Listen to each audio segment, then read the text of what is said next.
माँ माँ ये कोई वर्ड या फिर कोई नाम नहीं है। माँ एक फीलिंग है जो कि हमें फील कराती है कि हम किसी भी सिचुएशन को कैसे टैकल करें। माँ।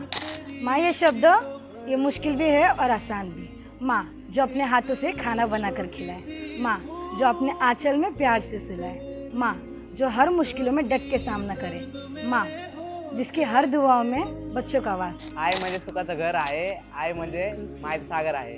आई म्हणजे आपले सगळे कामं सोपं करणारी आई आहे। जर आपल्याला पाण्याचा ग्लास पाहिजे तर लगेच आई आणून देते। एका मुलीचं आयुष्य कसं असतं, लग्न झाल्यानंतर तिला स्वतःहून सगळं करावं लागतं। तिला सुख आईच्याच घरी मिळतं की सगळं जागा होतं आणि सगळं सोपं होतं। नवऱ्याच्या घरी गेल्यावर तिचं कसं असतं, ती स्वतः एक आई बनती म्हणून तिला खूप कष्ट करावे लागतात, पण तिला आपल्या माहेरी समजतं की आईचं कष्ट कसं असतं। Wishing a very happy mother's day to all. सिर्फ आज के दिन नहीं पर हर दिन उनकी रिस्पेक्ट और आदर कीजिए।